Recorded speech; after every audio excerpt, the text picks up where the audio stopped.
Semana vamos a estar evaluando la parte práctica, ¿ok? Si el examen de este fin de semana es de la parte práctica, es un examen práctico y la próxima semana estaré evaluando la parte teórica. Así es que ya saben que voy a coordinar si les tomo el sábado en la noche o el domingo. ¿Qué prefieren? Domingo. Me parece que el sábado en la noche tenemos semiología. Ya, entonces domingo. Perfecto. Así no se cruza con nada. La estructura de la bacteria. Hoy vamos a estudiar esta parte importante de la bacteria. Las siguientes clases todavía hay algo de introducción, de la parte que deben conocer, que voy a seguir explicando, pero ya después vamos a meternos de lleno a estudiar bacteria por bacteria, con todo lo que tiene y con toda la capacidad que este microorganismo pueda desarrollar una enfermedad. Pero es importante que entiendan bien cómo es la estructura de la bacteria para que cada uno de estos componentes, entiendan que cómo cada uno de estos componentes tiene una capacidad de hacer daño en el huésped. Entonces es importante que lo entendamos bien, porque voy a estar, en cada bacteria voy a recordar algún elemento que estamos estudiando acá y que ya en ese momento no voy a explicar, ¿no? Te voy a decir, esta bacteria tiene un flagelo, entonces ya ustedes se van a remontar a lo que están aprendiendo hoy día para entender bien cómo es que ese flagelo puede ocasionar daño en esa patología inherente a esa bacteria. Entonces, quiero que entiendan bien esta parte porque diríamos que es el cimiento para entender lo que viene después. Lo que tenemos que recordar, ustedes lo han aprendido muy bien en su libro, en su curso de biología celular, cuando la doctora Ada o la doctora Caterina tal vez les haya tocado, les explicaba las dimensiones de las estructuras que tiene la célula, ¿no? Que es tan pequeñita. Se logra ver la célula en toda su, diríamos, visualmente cómo está formada con la microscopía óptica. Y esa dimensión siempre la valoramos, con la microscopía óptica valoramos las dimensiones en micrómetros. Esta es nuestra unidad de medida importante para la microscopía óptica. Y decimos, por ejemplo, que la bacteria mide 1 micrómetro o puede medir 2 micrómetros y ya más o menos tenemos la idea de cuánto significa eso cuando estamos visualizando en el microscopio y en el aumento de inmersión. Con la microscopía óptica y con el aumento de 40 no nos sirve, no podemos visualizar a las bacterias. Tenemos que incrementar hasta 100 y con aceite de inmersión para recién poder valorar la dimensión de lo que son los micrómetros. Sin embargo, sabemos que estas células tienen integrantes más pequeñitos que no los podemos visualizar y eso se ha logrado de recién determinar con la microscopía electrónica, ¿no? Entonces, cuando hablamos de células eucariotas y procariotas, siempre vamos a estar pensando en esta dimensión de las células en micrómetros, si es que son eucariotas, pero cuando ya queremos ver las profundidades, hablamos de Armstrong, incluso cuando decíamos el espesor de la membrana citoplasmática, ¿no? Ahora vamos a tomar en cuenta que es tan pequeñito lo que vamos a explicar que tenemos que tener esta referencia importante. Los virus, por ejemplo, se miden en nanómetros, que son medidas mucho más pequeñitas cuando estemos explicando ya. Lleguemos a la parte de virus, voy a estar diciendo, este virus mide 400 nanómetros, por ejemplo, ¿no? Que es uno de los virus más grandes que se tiene de esa dimensión. Y hay otros mucho más pequeñitos incluso. Claro, todo eso se ha podido lograr determinar con la microscopía electrónica. Esta es la estructura esquemática de lo que es una bacteria. Hemos dicho que la bacteria tiene un citoplasma que aloja a un genoma circular que no tiene membrana nuclear y por eso le llamamos nucleoide, y que además en este citoplasma las bacterias pueden almacenar una serie de vacuolas que están integradas con nutrientes y que algunas veces incluso nos permite que podamos decir específicamente quién es por lo que podamos observar en ese citoplasma, ¿no? Con coloraciones especiales. Pero más nada no hay, excepto algunos ribosomas que van a participar también en la síntesis de las proteínas. Externamente está la membrana citoplasmática, común a todas las células, incluso las eucariotas, existe, es verdad, algunos componentes lipídicos que pueden variar entre algunas bacterias, que lo voy a mencionar también más adelante, y que incluso ese componente es importante para adicionar lo que estamos estudiando en las prácticas, los medios de cultivo, para que esa bacteria pueda desarrollarse en ese medio de cultivo. Externamente se encuentra la pared celular, que asume un rol muy importante en el comportamiento de la bacteria, cómo lo protege y cómo algunas veces incluso es un agente de patogenicidad. Algunas bacterias, no todas, externamente pueden poseer cápsula. Este recubrimiento externo es sumamente importante porque también le da cierta peculiaridad al comportamiento de la bacteria. Superficialmente existen fimbrias, que aquí no está dibujado, y además flagelos. Entonces, cada uno de estos componentes los vamos a revisar ahora, cuando ya hemos estado viendo en la práctica y ya incluso hemos explicado cuál es la diferencia en la estructura de esa pared bacteriana que permite a través de la coloración de Gram algunas colorearse de cristal violeta y otras de color rojo, ¿no?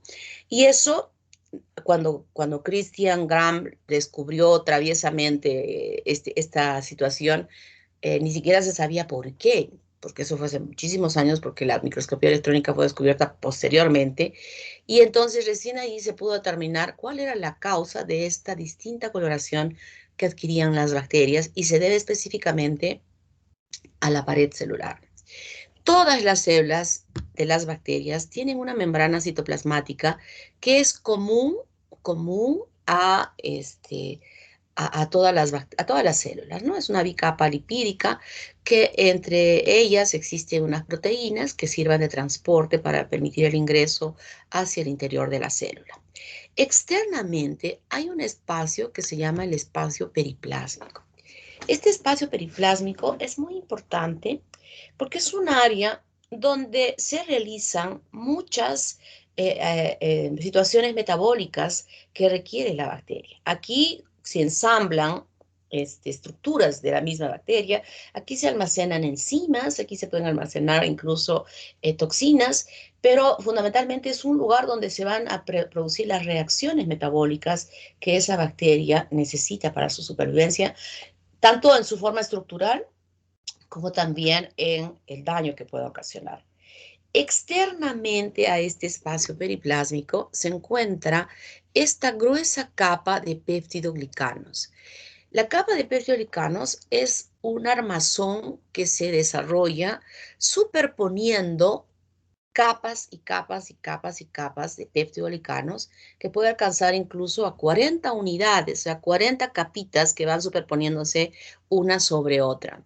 Y estos peptidoglicanos están formados por sacáridos, que vamos a ver luego cómo se forman estos. Pero la característica de esta pared, de estas capas de peptidoglicanos, no es una pared compacta, o sea, no es una pared como que fueran ladrillos puestos y que cierran completamente el recubrimiento de la bacteria. No, es una estructura muy dura, pero es porosa, o sea, tiene espacios entre ellas que van a permitir el pasaje desde el exterior de nutrientes hacia el interior, aquellos que requiera la bacteria, o aquello que expulse la bacteria hacia el exterior, ¿no? O sea, ya lo sabemos que pueda suceder. La membrana citoplasmática cumple ese rol, pero si esto fuese una capa dura, entonces sería muy difícil que podría eliminarse. Y no es así, ¿no? Es una capa porosa. Yo siempre le asemejo para que podamos entender la firmeza de esta capa de peptidoglicanos, aquella malla que algunas veces observamos alrededor de los parques o de las canchitas de fútbol que puede haber en sus urbanizaciones, o aquella malla que en algunos sectores cierra el aeropuerto.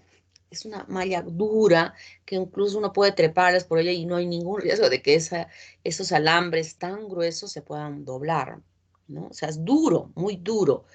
Y si, imagínense con esa firmeza que tiene, todavía que se pongan 40 capas de esas. ¿Ustedes creen que se podría romper esa pared de mallas? Imposible, ¿no? Pero la característica interesante e importante es que está habiendo espacios entre ellas.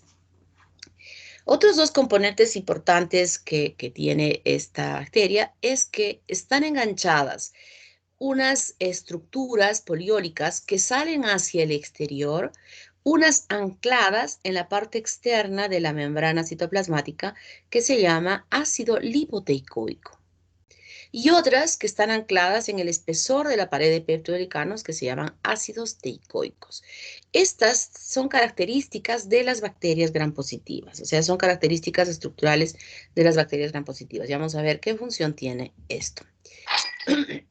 Entonces, esta pared celular de peptidoglucanos y de ácidos teicoicos es esta, fíjense, que la vemos cómo está conformada. Y está conformada por una secuencia enmarañada de carbohidratos, que había dicho, de N-acetilmurámico y N-acetilglucosamina. O sea, se van colocando estos azúcares para formar estos cocos que hemos visto, que van formándose, que se van ensamblando, que se van uniendo para formar esta armazón. Y además es importante saber que ellas no solamente están superpuestas unas sobre otras, sino que existen unas proteínas que permiten que cada capa de peptidoglucanos puedan estar interconectadas entre ellas a través de estos puentes de proteínas que se van a, diríamos que van a fortalecer esta gruesa capa de peptidoglucanos. Y además, como había mencionado, están los ácidos teicoicos y los lipoteicoicos, ¿no? Esta es la secuencia del aminoácido que va a unir a estas cadenas de ácido de N-acetilglucosamina y N-acetilmurámico. ¿Cómo se sintetiza esta capa de peptidoglucanos? Necesariamente tienen que haber sustratos que van a formar estos carbohidratos que estamos diciendo, estos sacáridos que van a formar justamente estas capas de peptidoglucanos, ¿no? Entonces, todo el material, tanto de la formación de estos sacáridos como también de la formación de estas proteínas que van a servir de puentes, se elaboran en el citoplasma de la célula y luego se aproximan hacia la parte interna de la membrana citoplasmática y se van a unir por enlaces de fósforo a un compuesto que se llama bactoprenol. Este bactoprenol es como un carrier que va a permitir pasar a través de la membrana citoplasmática todos estos sustratos hacia el exterior, hacia el espacio periplásmico, diríamos allí, ¿no? O sea, por fuera del citoplasma. Y es aquí donde se va a producir el ensamblaje. El ensamblaje va a consistir en que las capas de estos azúcares se superpongan uno sobre otro y también que se pueda producir que la presencia de estas proteínas puedan unir a ambos, a capas una sobre otra, sobre otra, sobre otra, para ya formar la capa de peptidoglucanos que se va sumando, adicionando, adicionando, adicionando y hacer, como mencioné, hasta 40 unidades de estas capas que forman la pared bacteriana de las bacterias gram positivas.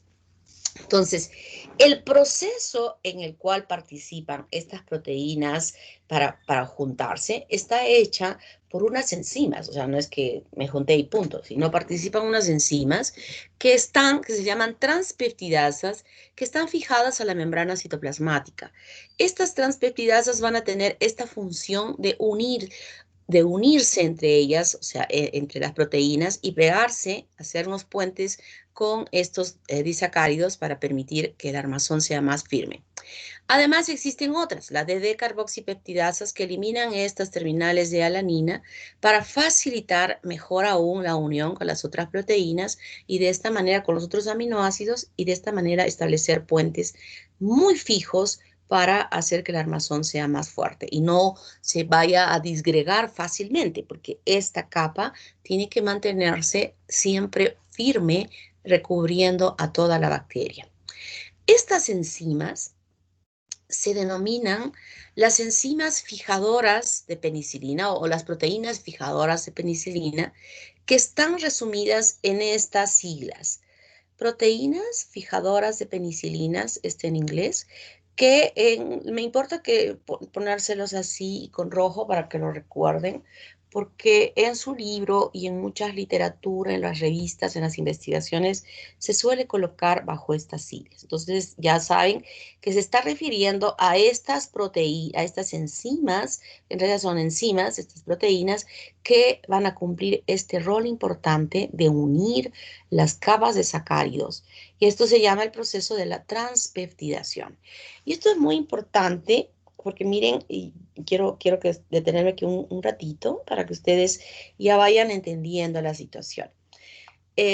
La penicilina es un antimicrobiano muy, muy bueno que tiene como efecto, diríamos, recuerdan que cuando les habrán escuchado en la clase, en el grabado que les puse, les expliqué sobre los casos clínicos y yo mencioné que uno de ustedes en su caso clínico va a asumir el rol de farmacólogo, ¿verdad? Entonces, ese alumno nos va a explicar cómo, por ejemplo, la penicilina, cómo actúa la penicilina sobre la bacteria. Y lo que hace la penicilina es justamente inactivar a estas proteínas. Si las destruye, si no pueden estas actuar, entonces no puede participar las enzimas en la elaboración de esta capa de peptidoglicanos. Se pierde esta caparazón de protección y entonces la bacteria se lisa, ¿no? Eso es importante que ustedes conozcan porque la penicilina siempre hace años, miles, no estamos miles, pero hace muchísimos años, es un antimicrobiano que se sigue manteniendo, digamos, siempre presente en los tratamientos. Esta es la transpeptidación, entonces, cuando estos puentes de proteínas están uniendo a estas capas, a estas moléculas de sacáridos para formar la estructura externa, formando lo que es la pared. Los ácidos teicoicos y lipoteicoicos son polímeros, como mencioné, hidrosolubles de fosfatos de poliol, que están unidos por puentes covalentes a la capa de peptidoglicanos. Y como mencioné, la diferencia entre uno y otro es que el ácido lipoteicoico se adhiere a la parte externa de la membrana citoplasmática y los ácidos teicoicos directamente al espesor de lo que ya es la capa de peptidoglicanos, ¿no? Y tiene funciones importantes que las vamos a ver luego. La diferencia entre las bacterias gram positivas y las gram negativas es esta pared celular, que en este caso no está conformada por esta gruesa capa de peptidoglicanos. Se denomina a esta pared como membrana externa, ¿no? Pero en general es la pared bacteriana que está recubriendo a la bacteria, que por las características que están incorporadas por los componentes que tiene, también le van a dar firmeza a esta pared. Ustedes dirán, pero no, mire, es igualita en grasa. Sí, es grasa, pero tiene además otros compuestos, estos azúcares, que le dan esa fortaleza. Es como un saco duro de yute que estuviera envolviendo a una bacteria y entonces es difícil que pueda alterarse también. O sea, la pared cumple ese rol importante de protección a la bacteria. Entonces, sí es verdad que gran parte de esta membrana externa, que así se llama, se parezca a la membrana citoplasmática. Si nosotros vemos esta partecita de aquí, estamos viendo que casi es exactamente igual, ¿verdad? Pero este es común para todas y en este espacio periplásmico que también está presente aquí, sucede que por la misma síntesis de esta capa de peptidolicano que hemos visto, también se produce aquí. Pero no 40 o más, sino 2 o 3 o 1, dependiendo de la bacteria, de capitas que se van a colocar acá, de peptidoglicanos, que no tienen ninguna importancia en el momento de la coloración, porque cuando las decoloramos, va a decolorarse, no, su coloración tan pequeñita, tan escasa, no tiene importancia cuando es reemplazada y cuando es, digamos, superada por la coloración que va a suceder a este nivel, ¿no? Para los lípidos que existen acá. Entonces, la parte más interna de esta membrana externa se fija a la capa de peptidoglicanos por estas lipoproteínas que estamos viendo acá. Luego tenemos que en el espesor de la membrana externa existen también proteínas importantes que van a servir de transporte y también existen estas porinas que son proteínas que son canales para el pasaje de los componentes, de los nutrientes del exterior hacia la parte más profunda y pasar a través de la membrana citoplasmática. Y Lo diferente, diríamos, una característica bastante diferente, se ubica aquí en la parte más externa de la membrana externa, donde alternando con estas capitas de lípidos, encontramos esta, que se llama, en conjunto, desde aquí para arriba, se llama lipopolisacáridos, todo esto. Y estos lipopolisacáridos tienen tres partes. Una que se llama lípido A, otra que está más o menos hasta por aquí, que es el core, y lo que está más hacia afuera, el antígeno O. El lípido A es lípido, o sea, es lípido, es un lípido, pero ya modificado frente a los restos de fosfolípidos que existen acá, es puro lípido. Entonces, aquí hay unas uniones que se llama core, es una porción media arrugada, corrugada de sacáridos, y externamente se encuentra ya una cadena de sacáridos hacia el exterior. Y esa secuencia de polisacáridos que están hacia el exterior se denomina antígeno O. Esta partecita es muy importante que la podamos entender en este momento, porque yo voy a hablar sobre ella más adelante con las bacterias ya relacionadas. Cuando quiero que entiendan que la secuencia de sacáridos que van a ubicarse aquí y que forman el antígeno O son absolutamente diferentes entre las bacterias y aún entre las mismas especies y aún entre las cepas. O sea, familia, especie, cepa, ¿no? O sea, diferentes nombres que se le denominan. Entonces, esto ni siquiera ya se da un nombre específico con nombre, sino que estas secuencias diferentes, que solo puede determinarse en laboratorios súper especializados, nos denominan con números. Por ejemplo, puede ser Escherichia coli enterohemorrágica o antígeno o no es cero, ¿eh? Ustedes pueden encontrar ahí en su libro, de pronto dicen 0,157, no es 0,157, es O157, y se refiere a esa numeración que en el laboratorio se le ha dado a esa bacteria por la secuencia de los sacáridos que ha encontrado integrando lo que se denomina el antígeno O. Y además nos puede decir Escherichia coli O entero hemorrágica o 157H7. ¿Qué es el H? Que también va con numeral. El H se refiere al antígeno flagelar, es decir, a la secuencia de, en el caso del flagelo, de aminoácidos que se encuentran integrando esta proteína que forma lo que es el flagelo. Entonces, ya se clasifican, ya digamos que es una ultra clasificación con una ultra denominación para decir la cepa, digamos que es lo último ya de clasificación, cuando se puede tipificar esta secuencia de carbohidratos que se encuentran en el antígeno O. ¿Está claro?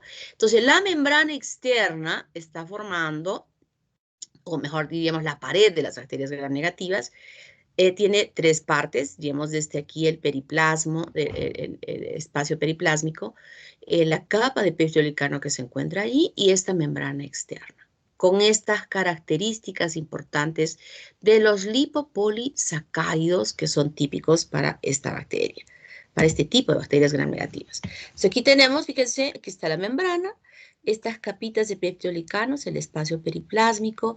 Aquí están las lipoproteínas que unen a los peptidolicanos, esta parte de la parte interna de la membrana externa. Aquí está el lípido A, el core y el antígeno O. Lípido A, core y antígeno O, que solo son polisacáridos. Entonces, quiero en este preciso momento, cuando me refiero a este lípido A, aquí pueden tener con esta llavecita para entender mejor, quiero decirles que este lípido A tiene un comportamiento de endotoxina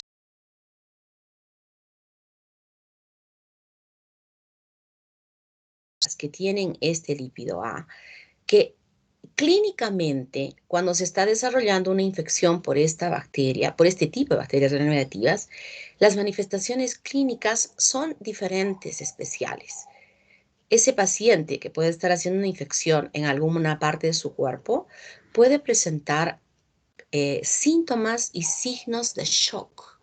Cuando hablamos de shock, significa que ese paciente está teniendo un desorden homeostático dentro de su organismo que se traduce clínicamente con baja de la presión, presiones que bajan 80, 40, sea, bajísimas, se incrementa la frecuencia cardíaca para compensar esta deficiencia de la presión, que puede alcanzar 130, 140. Se incrementa la frecuencia respiratoria para tratar de dar más oxigenación a algo que se está perdiendo. Y también hay compromiso del sensorio. Entonces, yo tengo un paciente que tiene fiebre y que está con estas características, debo asumir que el microorganismo que está implicado en el desarrollo de ese cuadro clínico es una bacteria gram negativa.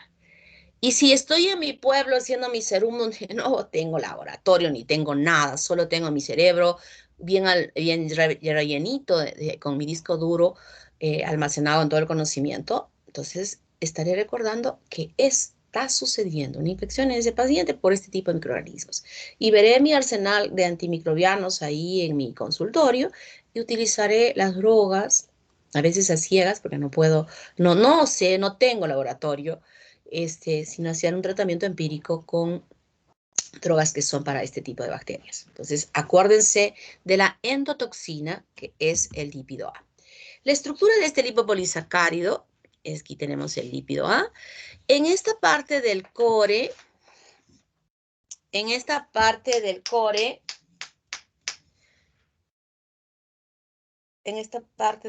lo que tenemos es una unión de fósforo y disacáridos que se van a unir a esta parte corrugada de polisacáridos. Entonces, toda esta partecita de aquí le llamamos nosotros core. Y aquí el carbohidrato implicado es la glucosamina. Esta, que sirve, diríamos, como un enganche de lípido hacia la parte externa donde se encuentra ya el antígeno, donde se encuentran 4 carbohidratos, manosa, lamnosa, galactosa y avecuosa, que la secuencia de ellos de juegos de intercambio en su posición, que pueden alcanzar incluso hasta 40 unidades, es lo que va a conformar el antígeno O, y esa secuencia diferente que es específica para muchas bacterias permitirá en el laboratorio darle la denominación con los nombres. ¿Ok? Eso es lo importante de estas bacterias gram negativas que nosotros tenemos. Existen otras bacterias, por ejemplo, las micobacterias, que vamos a estudiar también más adelante, donde la estructura de esa pared no es igual a este grupo de gram positivas y de gram negativas, porque además tienen un parecido, diríamos, a bacterias gram positivas, pero además se suman otros compuestos que están dentro del espesor. Por ejemplo, dentro de los sacáridos hay el N-glicolinmurámico, como algo adicional que se tiene en este caso. Hay arabino, galactano, ácidos micólicos.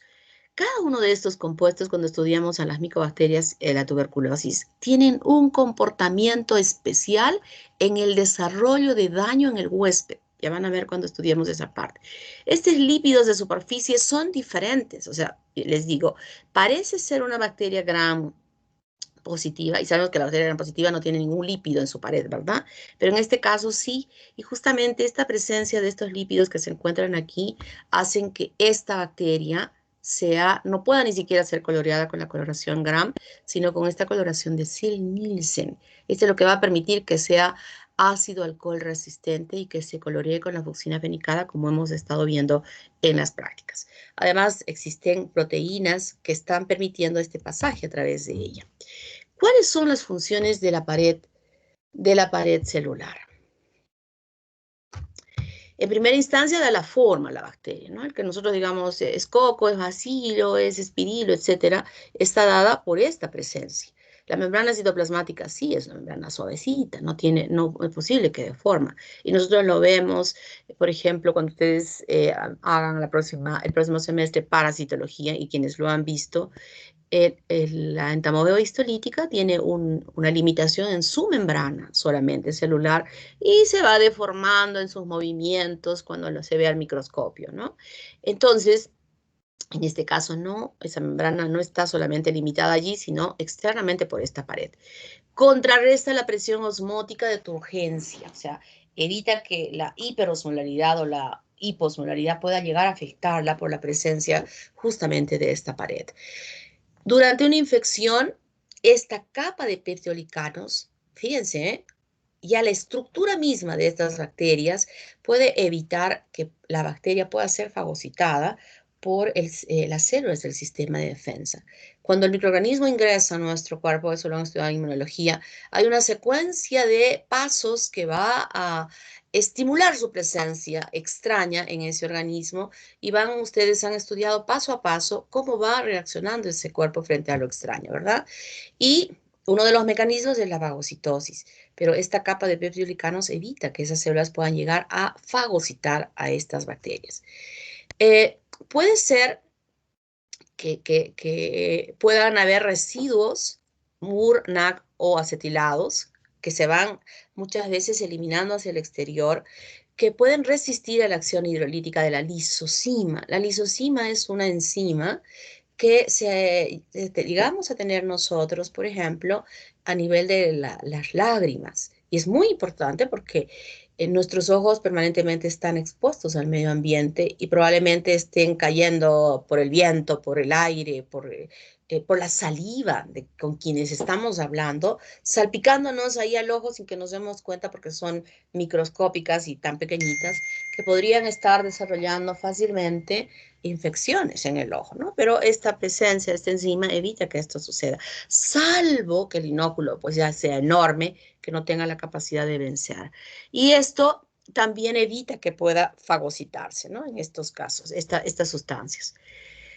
Además que las bacterias gram positivas y gram negativas pueden estar liberando estos fragmentos hacia la sangre y su presencia en la sangre de este antígeno O acetilado puede estar poniendo, diríamos, respondiendo en el cuerpo o el cuerpo respondiendo frente a él con fiebre. Fiebre y somnolencia y también su presencia estimula a la interleucina 1, que ustedes también ya la conocen. ¿Qué hacen los ácidos teicoicos y lipoteicoicos? ¿Qué hacen?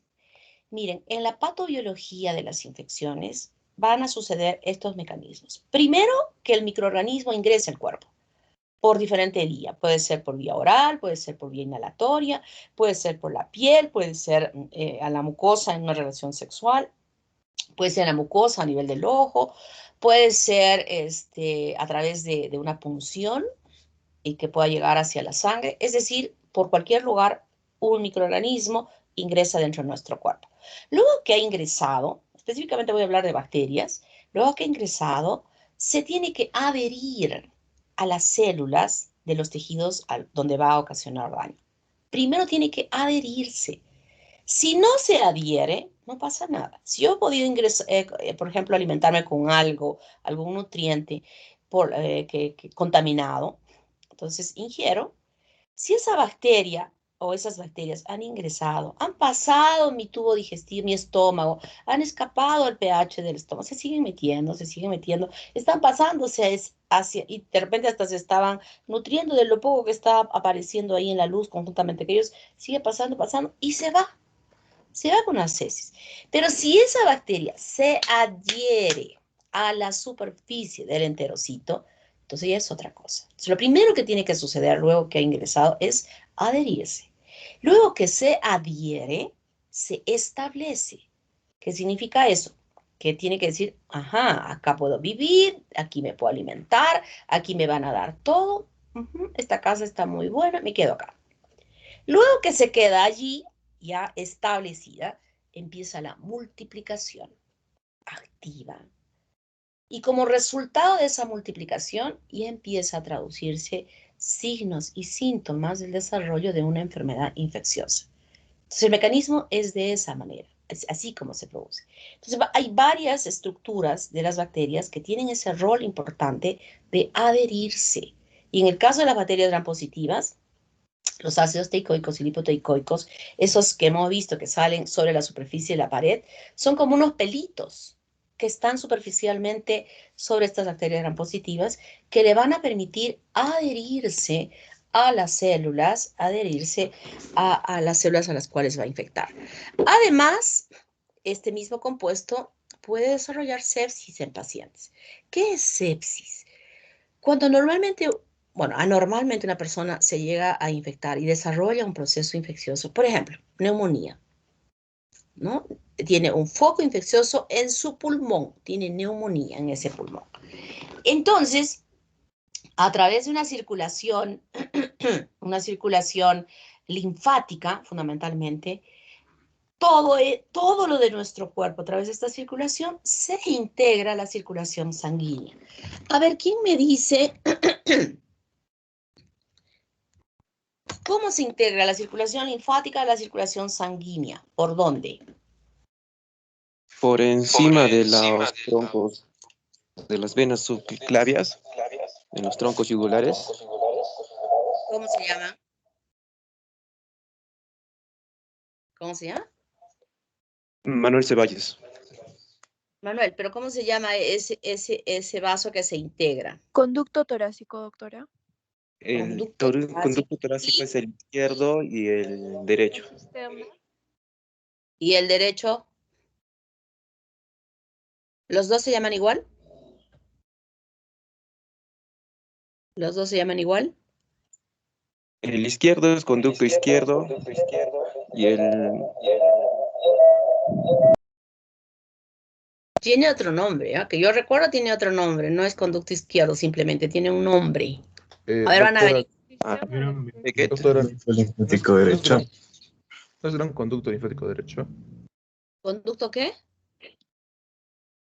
Gran conducto No. linfático derecho. Gran conducto linfático. Gran conducto linfático. Manuel, ¿quién fue la niña que dijo conducto torácico? Yo, doctora. Daniela Villa. Daniela. ¿Alguien más habló por allí? Yo, doctora. ¿Quién? Velarde Rodríguez. ¿Quién? ¿Quién, perdón? ¿Qué Rodríguez? Velarde Rodríguez, doctora. Velarde Rodríguez. Velarde Rodríguez. Ya. Doctora, yo dije justo para antes Manuel que Ceballos. Renato, ¿Qué? ¿Qué? que yo justo dije antes que Renato, conducto linfático derecho. ¿Quién No. eres? Julio, en salida. Julio Fuensalida. ¿Saben que a mí me causa gracia cuando ustedes me dicen yo, ¿quién yo? No los veo, no sé quiénes son. Por eso me causa gracia cuando me dicen así. Bueno, fíjense qué interesante, ¿verdad? Todo lo que Ceballos. ¿Qué? ¿Qué? Ya no escuché. Sí, me incluyó a mí, a Ceballos. Sí, claro, Manuel. Gracias. Miren, qué interesante aquello que estudiaron ustedes cuando estudiaron anatomía, cuando estudiaron histología, de entender cómo funciona ese sistema linfático. Y ahora les digo, fíjense, ustedes recordarán que el sistema linfático es como un embudo abierto al tejido intersticial, donde recoge todo lo que está fuera de los vasos sanguíneos, ¿no? Lo recoge y va yendo por estos conductitos, se detiene en los ganglios linfáticos. Si no llega a destruir esto, va pasando a los otros ganglios hasta que finalmente se integra la sangre. Y es a través de la sangre donde la bacteria va a llegar, y cuando la bacteria se encuentra en la sangre, llamamos nosotros bacteriemia. Y es a través de esta bacteriemia que la bacteria puede llegar a cualquier lugar del organismo, a cualquiera, o sea, va siendo arrastrada a través de la sangre y se queda allí, se adhiere, se establece y empieza a multiplicarse. Entonces, una infección generalizada es a ello que nosotros llamamos sepsis, que tiene características clínicas muy precisas, muy claras, donde nosotros clínicamente decimos, uy, Dios mío, este paciente está con sepsis. No estamos viendo que haga un absceso por acá, otro absceso por allá, otro absceso. No. Es la parte clínica la que nos orienta a nosotros que ese paciente está con sepsis, y eso lo vamos a estudiar también y lo vamos a aprender. Sobre todo en pacientes que tienen enfermedades sistémicas. O sea, ¿qué es una enfermedad sistémica? Una enfermedad que afecta a todo el organismo, que compromete varios órganos, como por ejemplo diabetes. La membrana celular, bendita membrana celular en las bacterias, porque habíamos estudiado que estas bacterias no tienen organoides. Y es justamente esa membrana citoplasmática la que asume todos los roles que los diversos organoides los asumen en una célula eucariota, ¿no? Tan maravillosa la acción de esta membrana en las bacterias. Esta membrana, como cualquier otra, permite el pasaje de agua, permite el pasaje de moléculas hidrofóbicas, de gases como oxígeno, agua. En otros casos se necesita de un sistema de transporte que no necesita energía, como el caso del glicerol, o sea que simplemente sí hay alguien que le pasa, pero no sin energía, o otros que sí necesitan energía para pasar, como por ejemplo azúcares o aminoácidos. Entonces tiene que haber un carrier que utiliza energía para poder pasar de un lado al otro lado. Entonces esta membrana celular tiene funciones importantes de una permeabilidad selectiva de transporte de solutos que van a ir de la parte externa a la parte interna y que va a utilizar la bacteria para poder sintetizar, formar tanto sus componentes estructurales como también los no estructurales. Y un mecanismo interesante, importante, que lo voy a explicar mañana, es justamente este transporte de electrones y la fosforilación oxidativa, que es el mecanismo que tiene la bacteria para obtener energía. No hay mitocondrias. Nosotros sabemos que la mitocondria es quien va a dar energía, ¿verdad? Pero en este caso es la membrana citoplasmática a través de este transporte de electrones que va a derivar en la producción de energía. También elimina hacia el exterior enzimas que haya preparado, que haya elaborado, o proteínas que haya elaborado que son patógenas. Perdón un ratito.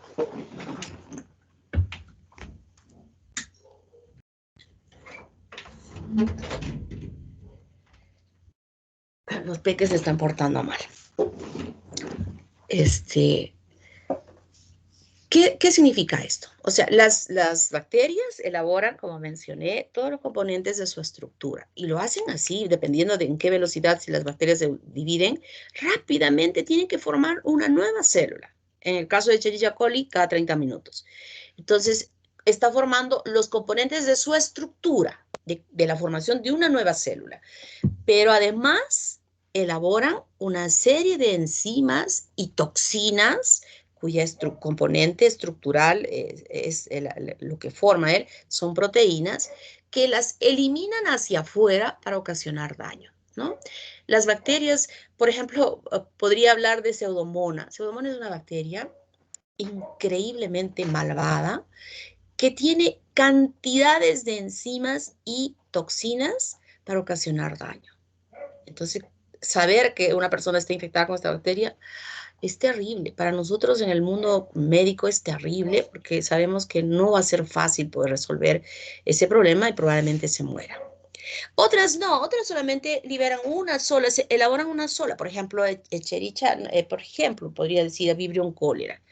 Vibrio cholera solamente prepara una toxina, que es la toxina colerogénica, que cuando uno se infecta con esta bacteria, esa toxina liberada va a producir diarrea con la eliminación de agua y electrolitos. Más nada, ni siquiera tiene otra enzima que dañe la célula. Esa bacteria ni siquiera se mete a la célula, simplemente se adhiere ahí en la superficie de la célula del enterocito y lo que sí se va a meter dentro de la célula es la toxina, que la ha eliminado hacia el exterior esta bacteria. Y además sintetiza las macromoléculas de su estructura, las proteínas, las lipoproteínas, es decir, todos los componentes de la estructura. Fíjense qué gran actividad tiene esta membrana citoplasmática en las bacterias. Y en ella, como dije, va a haber transporte activo y para ello requiere una fuerza motriz de protones que se va a desarrollar de cambio de electrones, de cómo entran, justamente es una fuerza muy importante que la voy a explicar mejor mañana. Y también estos transportadores, es importador de potasio, el importador de potasio, que facilitan el ingreso de sustratos hacia el interior, así como también este sistema de fosfato transferasa, donde permite el pasaje de la glucosa, convirtiéndola en glucosa 6-fosfato, que ustedes ya saben muy bien que tiene la posibilidad también de desarrollar ATP, ¿no? Entonces, todo eso hace la membrana citoplasmática. Luego tenemos otra estructura que se llama el mesosoma. El mesosoma es una estructura que se forma a partir de un repliegue de la membrana citoplasmática de la bacteria, pero un repliegue interno hacia el citoplasma, que está casi unido a una parte del genoma de la bacteria. Cuando la bacteria que lo hace activamente, como mencioné en el Escherichia coli, cada 30 minutos, esta célula tiene que dividirse en otra, cada 30 minutos. Otras demoran más, por ejemplo, el Mycobacterium tuberculoso demora 18 horas para formar una célula en otra célula. En cambio, esta no, la coli es rapidísima. Entonces, lo primero que va a suceder es que el genoma se replique en dos. Cuando se ha formado el otro genoma, se forma otro repliegue que también va a fijar a ese genoma. Y luego el repliegue se va desplazando y desplazando al genoma en ambos extremos. Se forman otros repliegues internos que se van mirando frente a frente y estos sí se van a unir. Se unen para formar nuevas células. Aquí se va a también revestir de pared celular y formarán una nueva célula. O sea que el mesosoma participa en la división celular que se hace por fisión binaria.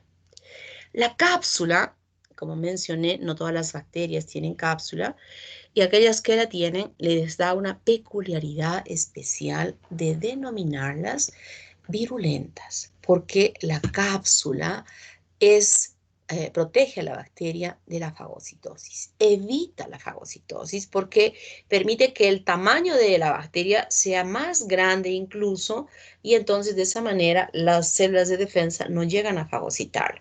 Y tenemos aquí, este es con una coloración que se llama de His, que ha coloreado la cápsula. Otras veces, como habíamos visto, con la coloración de Gram, por ejemplo, solo se ve como un halo alrededor de la bacteria. Pero en este caso, sí estamos viendo perfectamente bien el color y el límite. Miren, la bacteria tiene este espesor. Miren cuánto más tiene la cápsula. Y cuando estamos viendo la bacteria aquí, ya estamos viendo con la pared, además con la pared. Y fuera de esa pared es esta cápsula. Entonces esto dificulta que pueda ser fagocitada. Aquí está una reacción que se utiliza, una técnica en el laboratorio que se llama de Kellum, así, que sobre todo lo usamos en meningitis, donde al aplicar este compuesto, este reactivo, se ensancha, se infla más, o sea, como que se separan más las capitas de esta cápsula para hacerla más grande y nos permita visualizar más fácilmente a la bacteria en la muestra que estamos estudiando.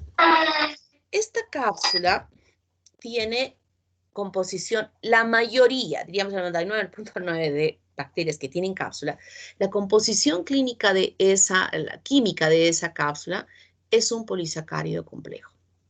Y solo una bacteria, que es el Bacillus anthracis, que produce el anthrax, su cápsula está conformada por proteína. Es la única, y es la secuencia del ácido D-glutámico. En cambio, las otras pocas, gracias a Dios, que tienen cápsula, están formadas por polisacáridos. Y estos polisacáridos tienen diferentes secuencias o diferentes presencias en cada uno de ellos que permiten incluso dentro de una misma especie poder clasificarlos.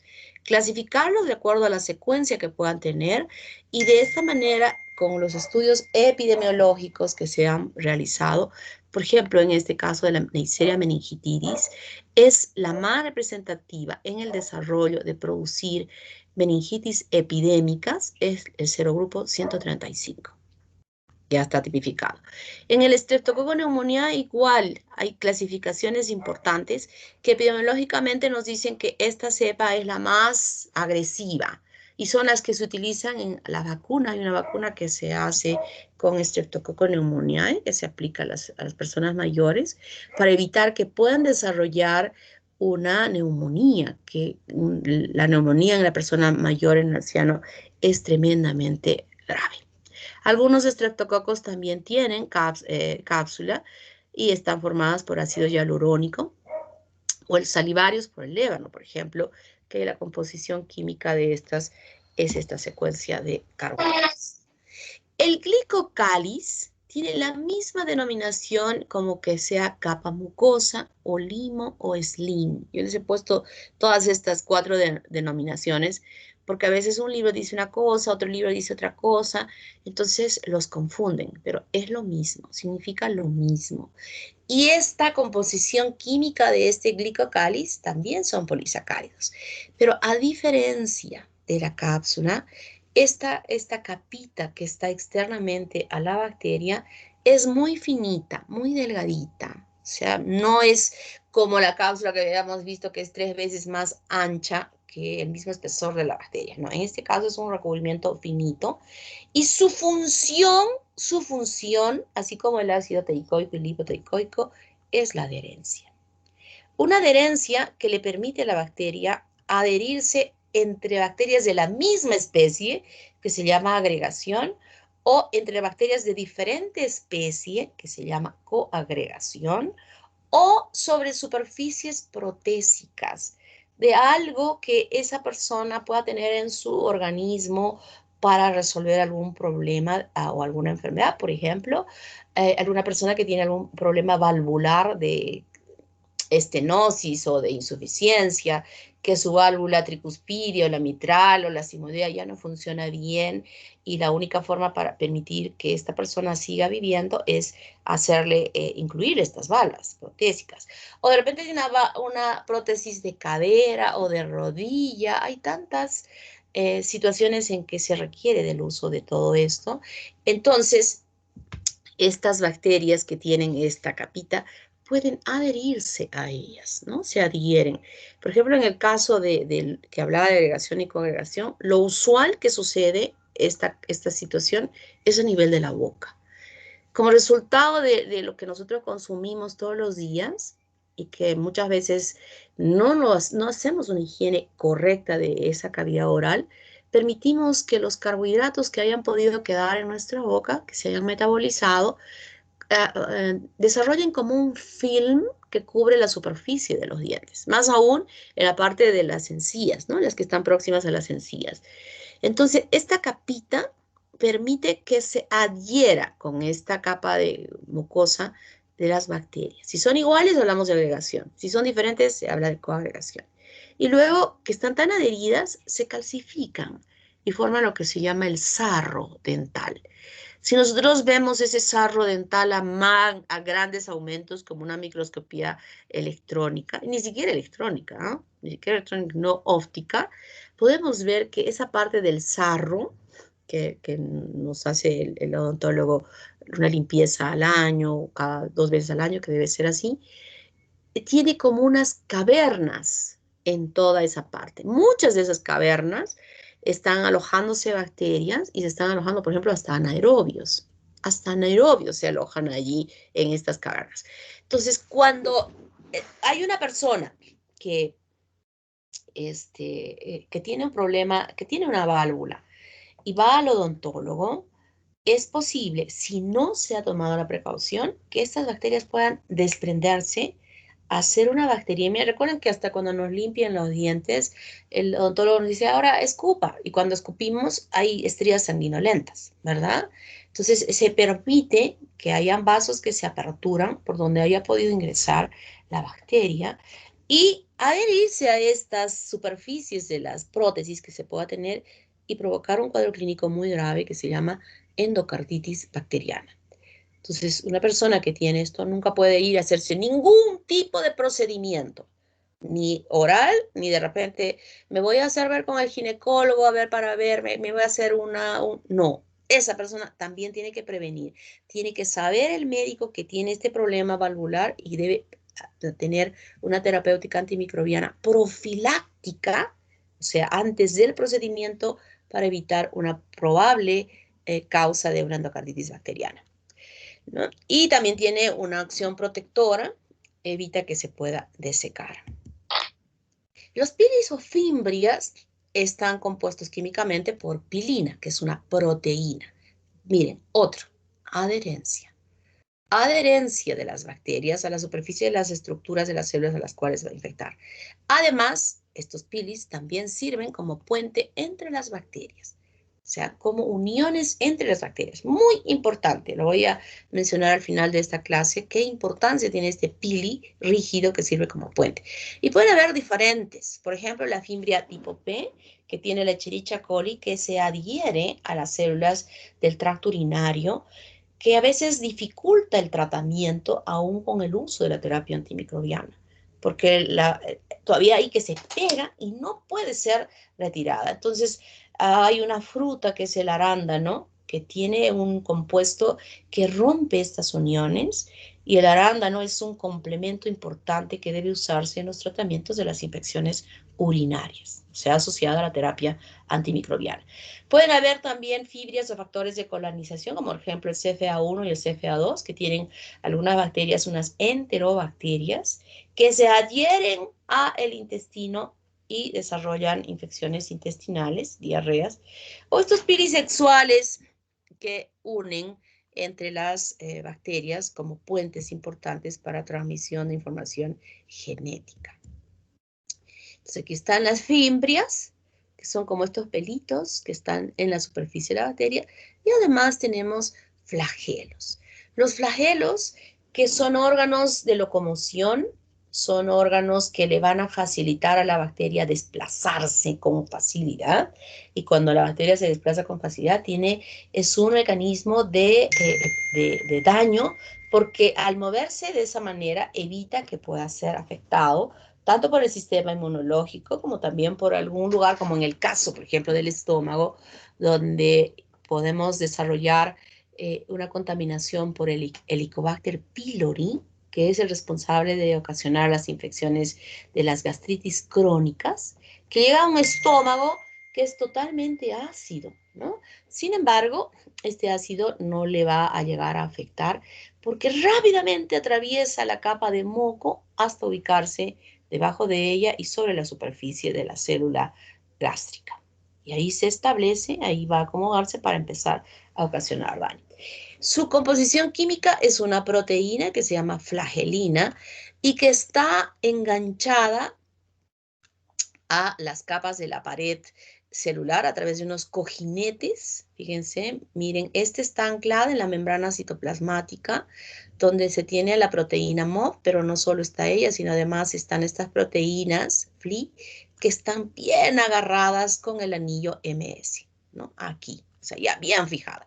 Hay otro anillo P que está así pegado al peptidolicano, y un anillo L que también está enganchado, bien enganchado a la membrana externa de esta bacteria gram negativa, ¿no? Y entonces la composición química de esta es una proteína que se llama flagelina, que como mencioné hace un momentito, en una clasificación de Escherichia coli dijimos O157H7. Ese H7H es el antígeno flagelar de lo que se encuentra en este flagelo.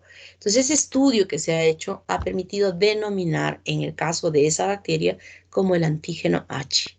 Y vamos a ver varias bacterias que tienen este tipo de denominaciones y que a veces cuando se hacen múltiples investigaciones se pueden analizar y detectar, determinar qué cepa es esa que está ocasionando determinado problema. Los flagelos pueden ser únicos, monotricos, pueden ser subpolares, pueden ser anfitricos cuando están en ambos extremos, pueden ser lofotricos cuando hay un penacho en un extremo, puede ser lofoanfitrico o puede ser peritrico. Aquí hay un monotrico, un lofotrico con sus fimbrias, ya se los mostré, es un esquema que se tiene de E. coli. Este peritrico, miren, no son fimbrias, las fimbrias estarían hasta este nivel, pero estos son flagelos largos que se extienden. Otra estructura importantísima que pueden desarrollar las bacterias, gracias a Dios, aquí también tenemos que agradecer a Dios, de que son un grupo muy pequeño de bacterias que pueden tener esta capacidad de formar esporas. Y este es un mecanismo en el cual cuando la bacteria está desarrollando una infección y luego en su entorno ella detecta que ya no es un lugar propicio para su supervivencia, ya no tiene comida, mucho calor, mucho frío, hay un pH que está molestando, es decir, cuando el medio es hostil para su supervivencia, la bacteria entra en una metamorfosis, en un cambio en su estructura que le permita protegerse de este entorno y sobrevivir, ¿no? Y sobrevivir. Entonces, guarda en su interior todo lo importante como el genoma, algunos ribosomas, su membrana citoplasmática y se recubre la pared, adicionando algunos compuestos externamente, como es el ácido dipicolínico y el calcio, que ahora, después de que ha formado, dentro del citoplasma de la célula no va a poder ser afectado por el entorno, por el ambiente. Obviamente nosotros dentro de nuestro cuerpo no tenemos pues algo que le pueda hacer así, sino cuando es eliminado hacia el exterior. Cuando la bacteria es eliminada hacia el exterior, entonces recién va a tener esa capacidad de sobrevivir perfectamente bien, no por un día, no por 2 días, por tiempos larguísimos, hasta que encuentre un nuevo lugar donde se saque toda su coraza y pueda volverse una célula vegetativa, una célula que vive, vital, activa, que se pueda multiplicar y que pueda empezar a producir daño, ¿no? Es esa la situación de las esporas. Y digo que felizmente es un grupo pequeño. Aquí está el género Clostridium, y que si fueran todas las bacterias que hiciesen eso, ya no habría ni un solo ser humano en la Tierra. Ya hubieran destruido, nos hubieran eliminado, exterminado de la Tierra a todos los humanos, ¿no? No solo a los humanos, sino a los animales, los que tienen vida, como nosotros y los animales. Esta espora puede formarse en el centro, puede formarse hacia un ladito, puede formarse casi al final.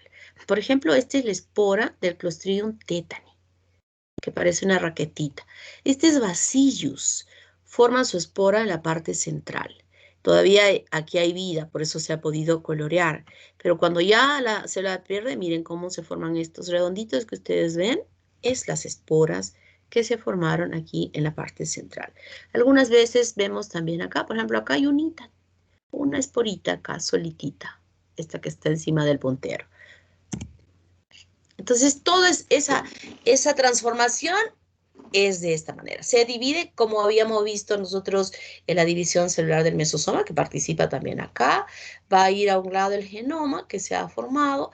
Luego es este tabique, que es membrana citoplasmática, forma la pared. O sea, en este momento ya dentro mismo de la célula vegetativa ya está formándose el recubrimiento de la pared también. Y no solamente la pared, sino que ya empieza a adicionarse estos compuestos, se adicionan más membranas en su exterior, formando el exosporio, que está aquí, y donde hemos visto que este exosporio además va a formar esta corteza donde hay ácido dipicolínico y calcio, que le va a dar una firmeza a todo el revestimiento del genoma alojado internamente, y luego ya la célula se desvitaliza, el resto, y queda libre la espora completamente, y esta va a estar, como dije, fuera. Normalmente nosotros tenemos Clostridium, claro, concentraciones pues sumamente, por ahí una, pero donde sí se encuentra una buena cantidad de esta bacteria es en las heces de los animales, de las vacas, de los caballos. Entonces ellos que eliminan sus heces a veces en el campo, cuando ya la bosta, que es las heces del animal, está todavía fresca, están bien, pero cuando ya empieza a desecarse por el sol, por la lluvia, ya entra en este proceso y entonces está ahí la espora en el campo, en el pasto, y es allí donde alguna persona podría afectarse con su presencia a través de una herida. Los campesinos lo saben muy bien esto y ellos están vacunados. Nosotros nos hemos vacunado cuando éramos niños y ustedes seguro que no se han hecho ningún refuerzo de esta vacuna, que es la DPT, T de tétanos, para evitar eso, ¿no? Pero sí sabemos que si alguien se hace una herida en el campo, luego de hacer una higiene prolija de la herida, tiene que vacunarse para evitar la posibilidad de que desarrolle esta infección por el Clostridium tetani y que es muy grave cuando se llega a desarrollar. Y finalmente ya tenemos a la endospora, que es un estado de hibernación, diríamos, que tiene algunas bacterias. Luego pasamos, ¿alguna pregunta hasta aquí, niños? ¿Alguna preguntita?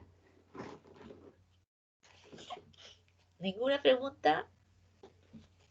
Entonces vamos a ver ahora lo que es la genética bacteriana.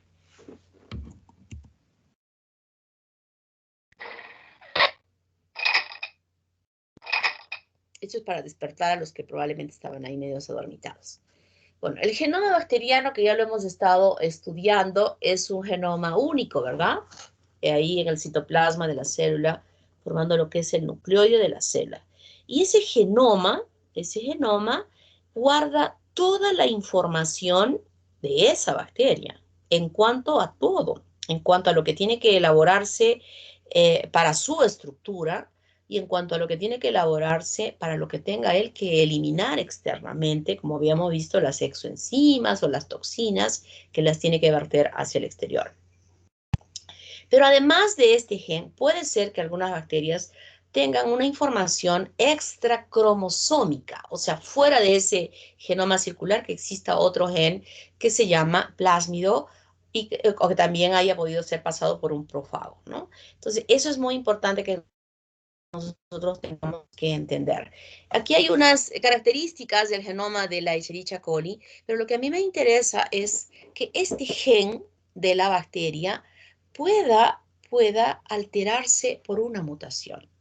Y en ese proceso de la mutación existen agentes físicos o químicos del ambiente donde se encuentra la bacteria, que nos podemos ser nosotros mismos, que esta bacteria pueda tener cambios en la secuencia de su gen y que mute. Y estas mutaciones pueden ser benéficas o no benéficas para esa bacteria. Pueden ser benéficas si de pronto esta mutación hace que sea más agresiva, hace que pueda elaborar una enzima, hace que pueda hacer que tenga un efecto de daño, o que le pueda a esa bacteria darle algún aditamento que mejore su capacidad de resistencia, ¿no? O puede ser que esa mutación más bien la convierta en un microorganismo más frágil, más débil y que fácilmente el sistema nuestro de defensa pudiera destruir, ¿no? Entonces, pueden suceder múltiples mutaciones causadas por agentes físicos o químicos y que cambien la secuencia de esa información. Los elementos genéticos extracromosómicos que están alojados en el plásmido, cuando esta bacteria ha adquirido un plásmido, que ahorita vamos a ver cómo puede adquirirlo, puede no solamente quedarse en ella, porque recuerden que, por ejemplo, la Escherichia coli se divide cada media hora. Entonces, en esa división celular de la media hora, cuando había recibido un pasaje de información, las células hijas van a mantener la información no solo de su genoma principal, sino también del plásmido. Y ese plásmido, este gen extracromosómico, como estamos viendo aquí, es una información importante para esa bacteria. O puede ser que también no lo sea. O sea, también puede ser que no lo sea, pero generalmente lo es, ¿no? Entonces, nosotros tenemos un genoma bacteriano principal de la bacteria y un plásmido que también tiene una secuencia de ADN, es circular, de doble cadena, y que puede haber recibido la bacteria este tipo de información. Información como, por ejemplo, podría ser, voy a imaginarme, que sea Escherichia coli. Y que Escherichia coli es una bacteria que nunca había tenido esta bacteria ningún contacto con, por ejemplo, el ciprofloxacino, que es un antimicrobiano, ¿no? Que nunca había tenido esta conexión con él y cuando se usó en algún momento, esta bacteria fácilmente era destruida. Pero luego que habían otras bacterias también de Escherichia coli, en estas secuencias de sobrevivencia, recibe la información de este plásmido donde le enseña a que puede sintetizar una enzima que inactive a la ciprofloxacina. Entonces, no sabía, ni idea tenía de cómo podía hacerlo, pero cuando recibió esta información y empieza a sintetizar esta enzima, y cuando tiene contacto las células de su progenie, las células hijas, y tiene contacto con el ciprofloxacino, ya el ciprofloxacino no va a ser efectivo. O sea, es un mecanismo de información muchas veces de resistencia a los antimicrobianos que empiezan a adquirir las bacterias. Fíjense qué interesante. Y he hablado de la mutación y ahora hablo de la recombinación genética. Y puede hacerse a través de 3 mecanismos. Uno que se llama transformación, transducción y conjugación. ¿En qué consiste la transformación? La idea es que la bacteria pueda obtener información genética, ¿verdad? Entonces, ¿cómo sucede en este caso la transformación?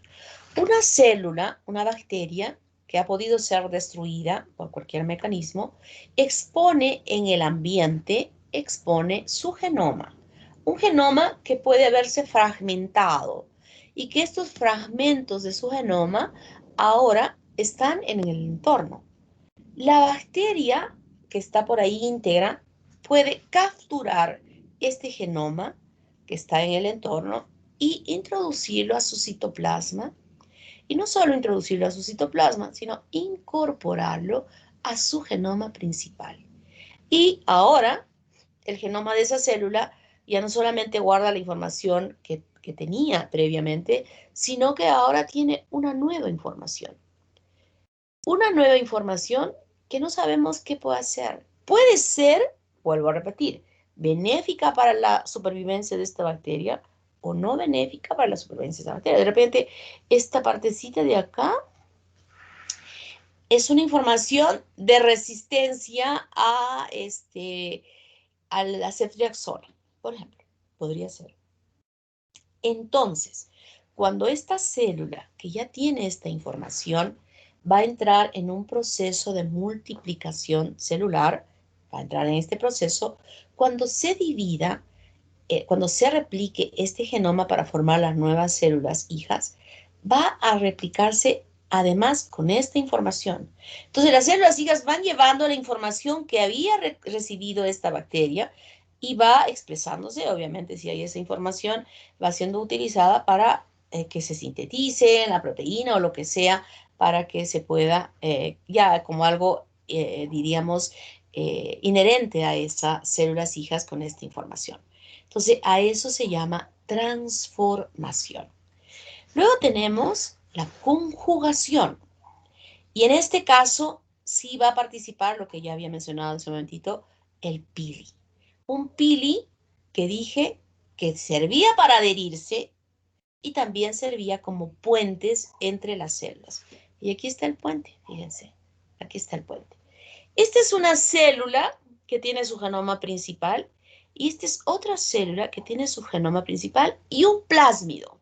Y he dicho que el plásmido es un genoma extracromosómico, obviamente más pequeño, pero que es circular y es DNA, y que igual que este genoma de aquí, este también se replica en las células hijas.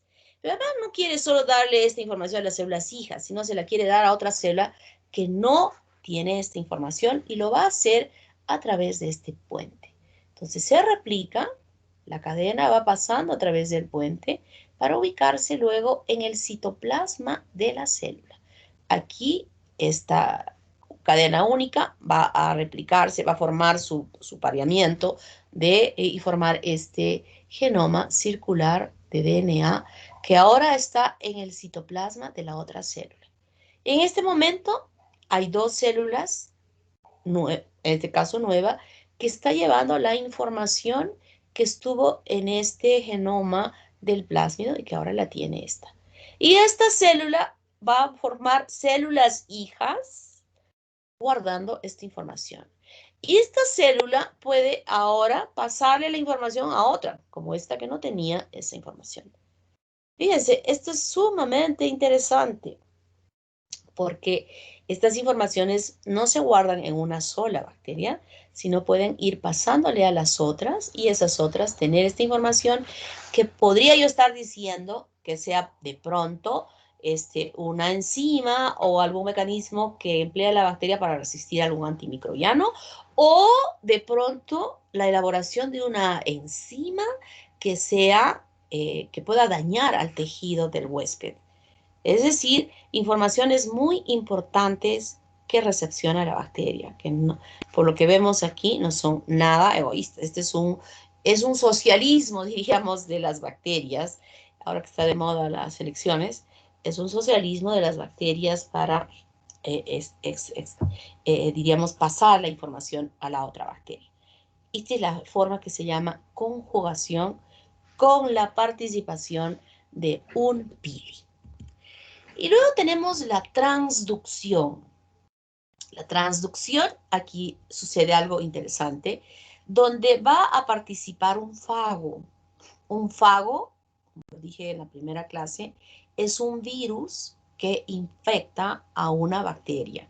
Recuerdan que, el virus, con la aplicación que les di, no tiene la capacidad de sintetizar nada. Simplemente es un gen alojado dentro de una envoltura de proteínas y algunas veces con una membrana que está recubriendo externamente, ¿no? Pero para poder formar nuevos viriones es absolutamente necesario que infecte una célula que puede ser una célula eucariota como nosotras, nuestras células, o una célula procariota. Y cuando es una célula procariota se denomina fago, se denomina fago.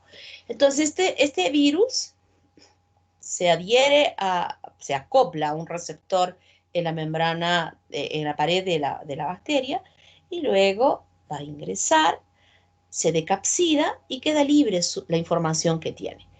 Y este genoma que está aquí, más adelante también, se replica. Muchas veces se incorpora al genoma principal.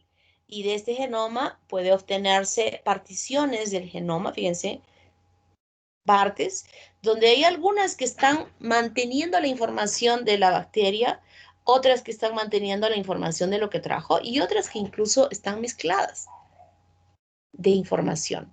Se preparan las paredes del virus, se ensambla, es decir, conforma el virus, y este virus, luego que la célula es destruida completamente, estos virus, estos nuevos viriones, tienen la capacidad de infectar a otra célula que puede ser que suceda lo mismo o que ésta ya incorpore en forma definitiva la información en el genoma de esta bacteria y que a partir de ella, en las divisiones celulares, esté también dando la información que recibió a través de un fago.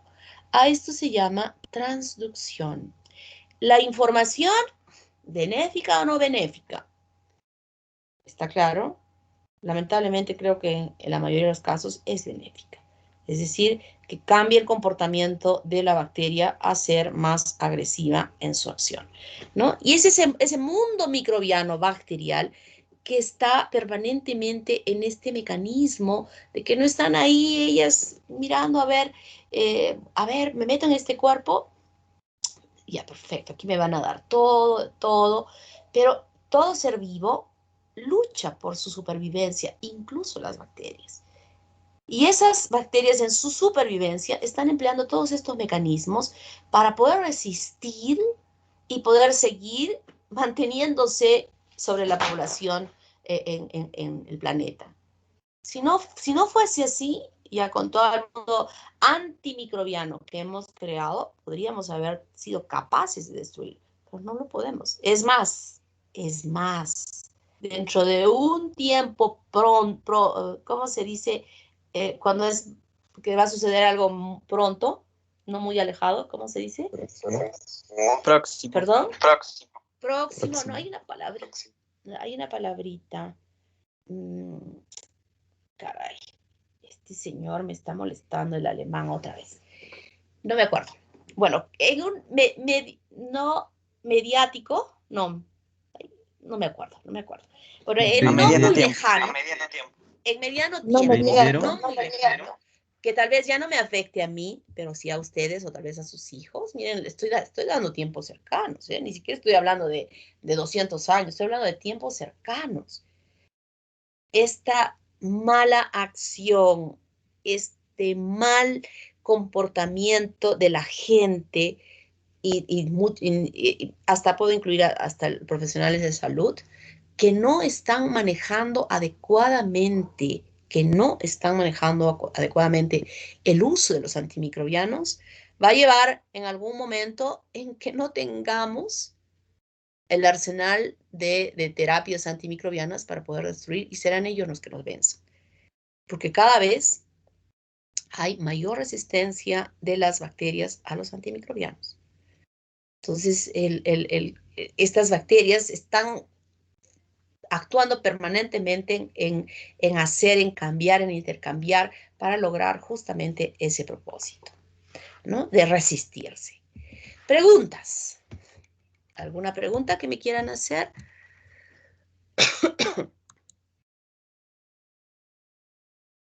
Niños, ¿hay alguna pregunta?